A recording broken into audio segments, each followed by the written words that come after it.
اور تمام سلسلہ السلام علیکم ورحمۃ اللہ وبرکاتہ۔ وعلیکم السلام ورحمۃ اللہ وبرکاتہ۔ نحمده ونصلي على رسوله الكريم، اما بعد فاعوذ بالله من الشيطان الرجيم، بسم الله الرحمن الرحيم، انا اعطيناك الكوثر، صدق اللہ العظیم۔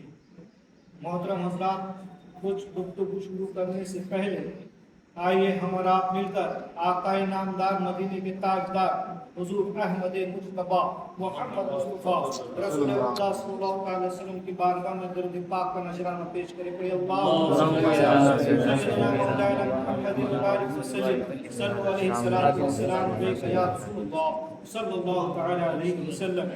محترم حضرات، ہم یہاں پر جمع ہوئے ہیں الحمدللہ، اور آج ہمارے دادا حضور خواجہ معروف علی شاپی رحمۃ اللہ علیہ کا عرس مبارک ہے، اور آپ سبھی کو عرس مبارک کی بہت بہت مبارکباد۔ محترم، آج ہم ہماری زندگی کا مشاہدہ کریں۔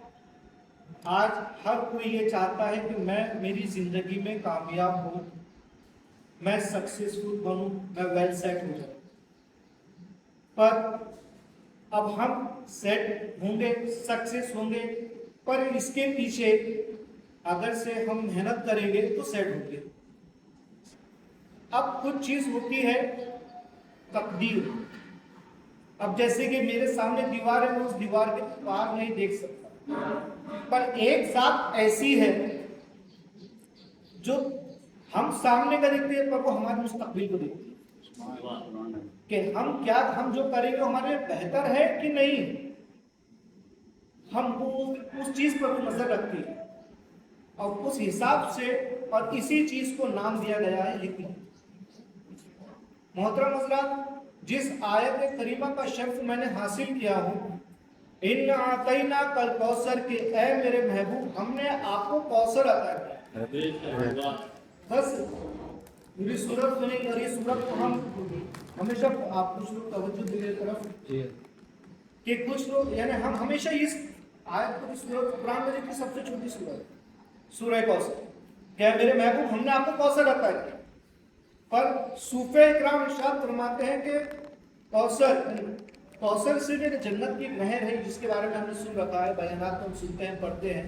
ایک نہر ہے کوثر جو یاقوت اور ساری چیزوں میں ہے، دودھ سے زیادہ سفید ہے، ٹھنڈی ہے وغیرہ۔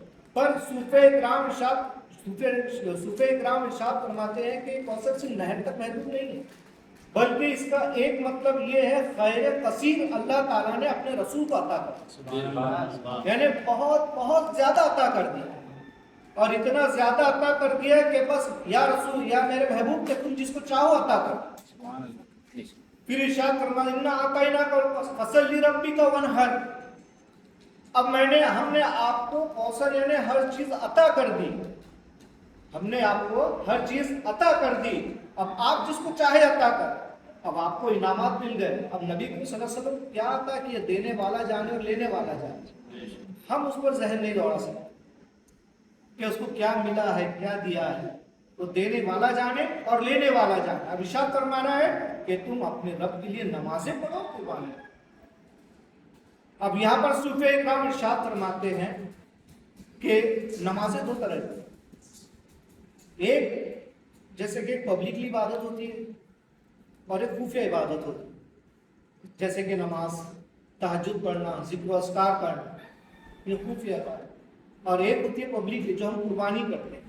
اب یہاں پر ارشاد فرماتے، صوفیہ ارشاد فرماتے ہیں کہ ہاں بظاہر نماز تو ہے، قربانی تو ہے، پر یہاں ہم نے سب سے پہلے قربانی اپنی خواہشات کی دینی چاہیے، اپنے نفس اماروں کو فنا کرنا چاہیے، اور اپنے ہر لمحہ اپنی سانسوں میں رب ذوالجلال کا ذکر کرنا چاہیے۔ یہ ہے اصل عبادت۔ صوفیہ اکرام ارشاد فرماتے ہیں آگے اِنَّا أَعْطَيْنَاكَ الْكَوْثَرَ، کہ ہم نے آپ کو کوثر کثیر عطا کیا، ہم نے آپ کو خیر کثیر عطا کیا۔ فَصَلِّ لِرَبِّكَ وَإِنَّ شَانِئَكَ هُوَ الْأَبْتَرُ۔ اب یہاں پر ارشاد فرمایا جا رہا ہے کہ میرے محبوب بدتر وہ لوگ ہیں جن کے دلوں میں آپ کی محبت نہیں ہے۔ کہ یہ آیت کریمہ کا شان نزول ایسا کہ حضرت سید ابراہیم رضی اللہ تعالیٰ کا انتقال ہو چکا، اور ابو لہب یہ شور مچا رہا تھا کہ محمد معاذ اللہ ان کی نسل ختم ہو گئی، اب آگے ان کا نام لینے والا کوئی نہیں ہے. اب اس نقطے پر اہل بیت پر نظر کی گئی ہے کہ ابو لہب شور مچا رہا تھا.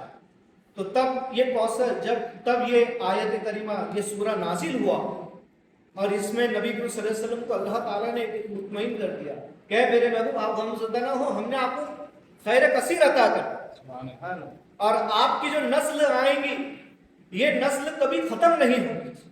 اور اللہ کا فضل و کرم ہے کہ نبی کریم صلی اللہ علیہ وسلم کی جو نسل ہے. اور یہاں پر ایک بات اور بتا دی گئی کہ لوگ کہتے ہیں کہ بیٹوں سے نسل چلتی ہے، اب بیٹوں سے تو چلتی ہی تھی پر یہاں بیٹیوں سے نسل چلا دی. اللہ تعالیٰ نے اپنے حبیب کی نسل کیا میرے محبوب تمہاری حضرت فاطمہ تو زہرا سے چلی گئی. الحمدللہ ہم نے آگے دیکھا ہے کہ وہ نسل، وہ اہل بیت اطہار نے کربلا میں اسلام کو زندہ رکھا اور ہندوستان میں آ کر غریب نواز نے اسلام کو پھیلایا. اور آج کئی سارے بزرگان دین، یہ ہے عطرت رسول، یہ ہے اہل بیت کہ جنہوں نے اسلام کو آخر تک زندہ رکھا. اور یہی عطرت رسول ہے، یہی وارث الانبیاء ہے کہ جی اللہ کے جو ولی ہے یہ وارث الانبیاء ہے کہ جنہوں نے رسول اللہ صلی اللہ علیہ وسلم کو دین کو سنبھالا بھی ہے، پھیلایا بھی ہے اور اس کو بچایا بھی ہے. تو محترم حضرات، اس تفسیر تو بہت بڑی ہے، میں نے مختصر انداز بیان کیا ہوں. اور اس میں نبی کریم صلی اللہ تعالی علیہ وسلم پر جو ہمیشہ ہم نے درود و سلام کا نذرانہ پیش کرتے رہنا چاہیے. اور کوثر کو، اور ہم اپنی زندگی میں کوثر کس طرح سے پائیں کہ ہم یہ مشاہدہ کریں کہ ہماری زندگیوں میں آج ہم دیکھ رہے ہیں کہ کئی لوگ بڑے بڑے پریشان حال ہیں. کسی کو ایسی بیماری ہے کہ کوئی چار پائی اٹھ نہیں سکتا، کوئی ایسے بے روزگار ہے کہ ہر جگہ جا رہے پر ان کو نوکریاں نہیں. محترم حضرات، اب ہم اپنی زندگی کا مشاہدہ کریں کہ ہم الحمدللہ صحت و تندرستی ہے. علماء ارشاد فرماتے کہ آسمان سے 3000 بیماریاں روز اترتی ہیں، جس میں سے صرف 1000 بیماری کا علاج 2000 کا ہے. تو اللہ کا فضل و کرم ہے کہ ہمارے بزرگوں کے صدقے میں اللہ تعالیٰ نے ہم کو صحت و تندرستی عطا کیا اور روزی عطا. اور آج ہمارے گھر بار اور جو لوگ ہم سے جڑ رہے ہیں الحمدللہ ہمارے بزرگوں کا فیضان ان کو بھی عطا ہو رہا ہے. تو محترم حضرات، اپنے اخلاق کو بلند کرو.